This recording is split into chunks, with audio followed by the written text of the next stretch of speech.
I saw Rishi Sunak's announcement this afternoon to do with more financial support for businesses, particularly those that are going to be forced to close because of further restrictions relating to COVID-19. I don't know what you thought of it, but there's one thing that really stuck out to me. All businesses, it doesn't matter whether you're a restaurant, a hairdresser, a butcher's, or even a supermarket, your very existence depends on the function of other businesses to either supply you or bring your customers to you, or, you know, a whole raft of things. Now, all of these closures that are being announced or being hinted at, they have a knock-on effect for everyone else. Take taxi drivers, and this video really is what I'm aiming it at, you know, the private hire and taxi industry as a whole. I've been a cab driver for 10 years, a private hire cab driver. I've worked on the town, I've done school runs, and for the last nearly 4 years I've run my own business taking people to the airports. Those of you that follow me and have met me in person will know, hopefully, we do a good job. Before March of this year, when the whole COVID situation, you know, kicked off, we were doing very, very well, and I was hopeful we'd have a record year this year. I had 4 drivers working with me, and now I'm down to just me and one other driver.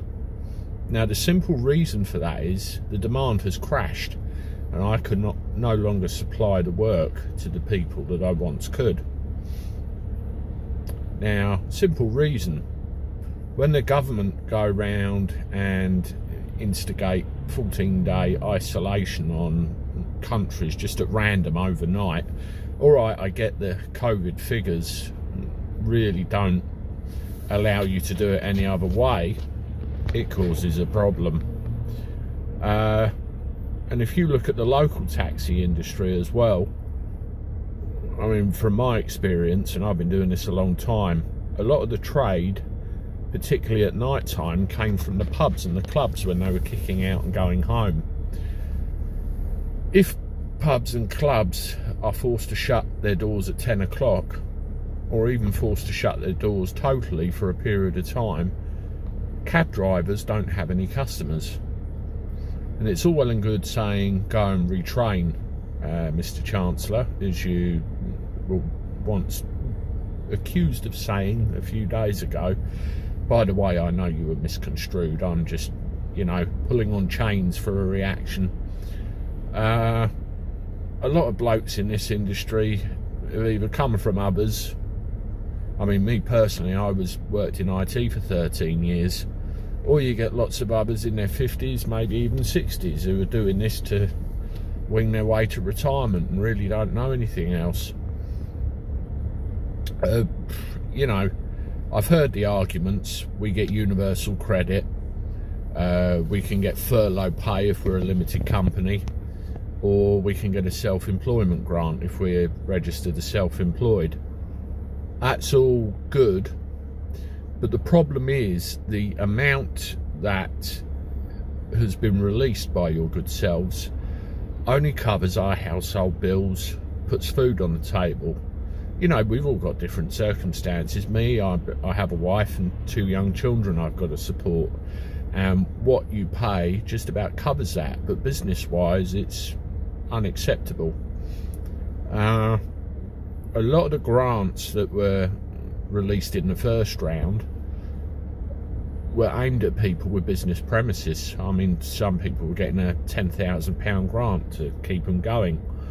And I note that, you know, there are other grants available now for people with business premises. But yet again, cab drivers have been left out in the cold.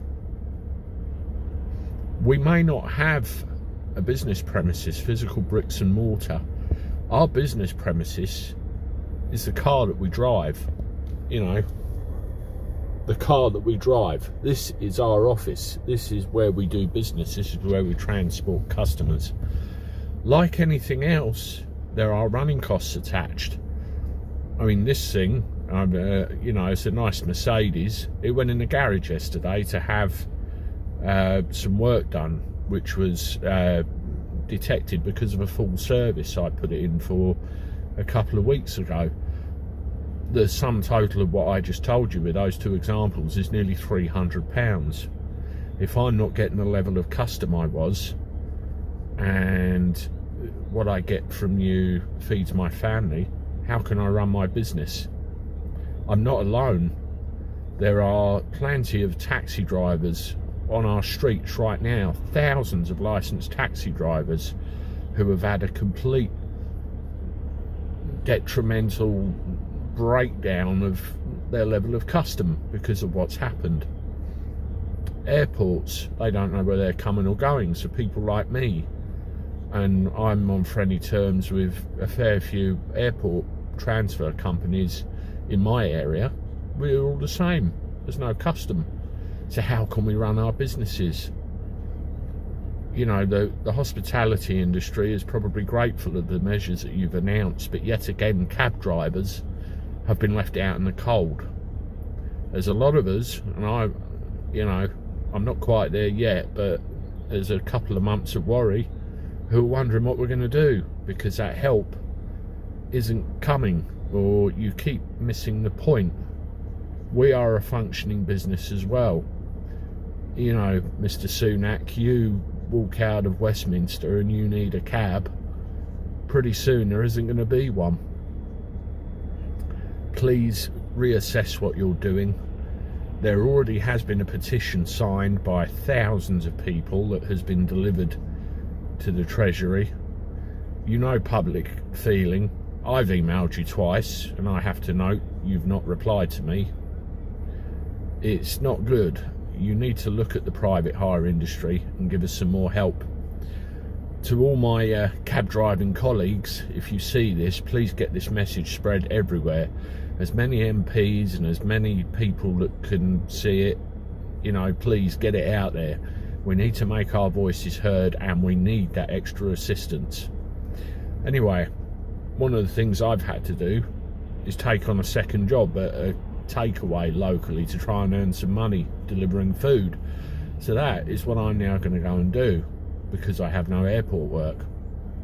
Take care, guys. Thank you very much, and keep sharing.